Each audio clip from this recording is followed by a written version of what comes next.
جب آپ مدینہ طیبہ پہنچے تو جاتے ہی آپ نے جو اقدامات کیے، ایک سب سے پہلے آپ نے مسجد کی بنیاد رکھی تاکہ مرکز تو مرکز کے بغیر کام کرنا وہ ایسی جیسے ہوا میں آپ کام کر رہے ہیں، تو مسجد کی بنیاد رکھی اور نبی کریم صلی اللہ علیہ وسلم نے مسجد کے چاروں طرف مربع شکل میں صحابہ کرام کے مہاجرین کے مکانات بنوائے۔ حدیث میں آتا ہے خود آپ نے نشان لگایا کہ یہ ابو بکر کا گھر ہوگا یا عمر کا گھر ہوگا، تو چاروں طرف گھر، بیچ میں مسجد اور نبی کریم صلی اللہ علیہ وسلم کا گھر، تاکہ قیادت اور مرکز محفوظ ہو، کیونکہ نئی جگہ تھی۔ اور آپ نے حکم دیا کہ کوئی بھی آدمی رات میں نہ نکلے۔ جتنے مہاجرین تھے جو ہجرت کر کے گئے تھے ان سے کہا کہ رات میں باہر نکلنے کی کسی کو بھی اجازت نہیں، دن میں نکلیں تو دو نکلیں۔ نمبر 3 یہ کہ ہر وقت مسلح رہیں۔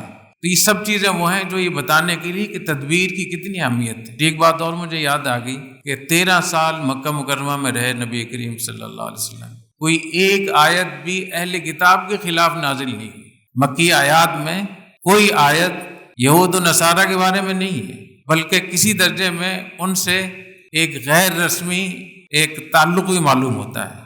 الف لام میم غلبت الروم فی ادنی الارض وهم من بعد غلبهم سیغلبون یومئذ یفرح المؤمنون۔ جس دن بدر میں فتح نصیب ہوئی تھی اس دن رومیوں کو بھی فارس پر، تو قرآن میں آتا ہے کہ مومن بھی خوش ہو رہے ہیں۔ تو اس سے معلوم ہوتا ہے کہ کوئی مشترک چیز آپس میں تھی۔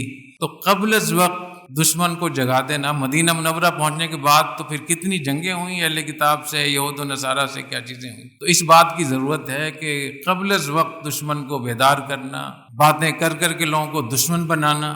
آج کل جیسے تقریریں ہوتی ہیں، جو دشمن نہیں ہے وہ بھی بن جاتا ہے، جس کو پتہ نہیں ہے اس کو بھی پتہ چل جاتا ہے، جو دشمن ہے وہ زیادہ دشمن بن جاتا ہے۔ تو آپ لوگ جب تقریریں کرتے ہیں تھوڑے ہوش میں رہ کر، جب آ گیا جوش تو نہ رہا ہوش۔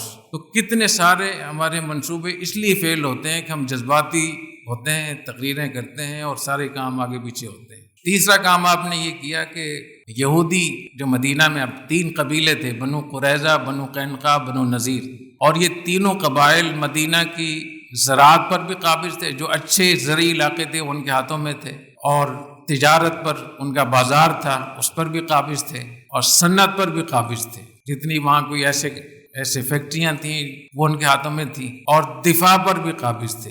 ایک تو ہتھیار وہی بناتے تھے، جتنے بھی تلواریں وغیرہ بنتی تھی تو یہودی بناتے تھے، اور جتنے بھی لوکیشن کے لحاظ سے، محل وقوع کے لحاظ سے اونچے علاقے تھے وہ یہودیوں کے پاس تھے۔ تو نبی کریم صلی اللہ علیہ وسلم نے انتہائی حزم سے اور انتہائی ہوشیاری، عقل مندی سے آپ نے کام لیتے ہوئے تینوں سے بات چیت کی تاکہ صحابہ کرام یہاں محفوظ ہو جائیں۔ تینوں سے معاہدے کیے۔ معاہدے میں 3 اسٹیک ہولڈر تھے، مسلمان، انصار، مہاجرین اور یہودی، اور تینوں سے مستقل معاہدہ کیا میثاق مدینہ کے نام سے۔ جب آپ اس میثاق مدینہ کو آپ پڑھیں گے نا تو آپ حیران ہو جائیں گے کہ کتنی تفصیل کے ساتھ اور ہر چیز کو کتنی واضح کر کے بیان کیا ہے تاکہ آئندہ کوئی اشتباہ نہ رہے۔ تو تینوں قبیلوں سے آپ نے معاہدہ کیا، آپ اندر سے محفوظ ہو گئے۔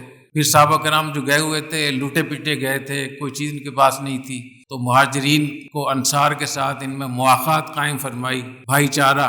زمینیں انہوں نے آدھی زمینیں دے دی، آدھا سامان دے دیا، بعض نے یہاں تک قربانی دی کہ میری 2 بیویاں ہیں تو میں ایک کو طلاق دے کے اپنے مہاجر بھائی کی شادی کا انتظام کر دوں۔ پھر نبی کریم صلی اللہ علیہ وسلم نے بازار قائم فرمایا تاکہ جو معیشت یہودیوں کے ہاتھوں میں تھی وہ مسلمانوں کے ہاتھوں میں آ جائے، اور خود آپ تشریف لے گئے بازار قائم کرنے کے لیے۔ خود آپ نے دیکھا صحابہ کرام نے ایک جگہ مقرر کی تھی جنت البقیع کی جگہ پہ، تو آپ نے فرمایا کہ یہ مناسب نہیں ہے، ایک اور جگہ آپ نے وہاں مقرر کی اور فرمایا حاضی سوقنا۔